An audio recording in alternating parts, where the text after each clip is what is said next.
চলো কার্টুন পাতা থেকে কিছু শিখে আছি। হ্যাঁ হ্যাঁ চলো।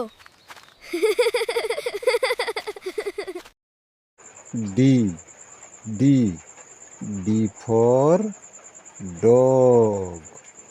বলো সবাই, ডি ফর ডগ। ডগ আমাদের গৃহপালিত পশু।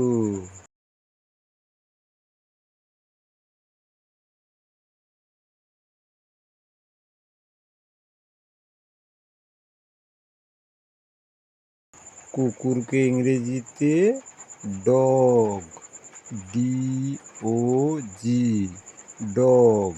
ডগ মানে কুকুর। বলো তো সবাই, ডি দিয়ে কি হবে? কমেন্টে লিখে জানাও। আগামী ভিডিওতে শিখবো আমরা ই।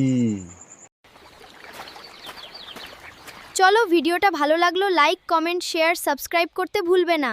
দেখা হচ্ছে পরের ভিডিওতে। ভালো থেকো সবাই।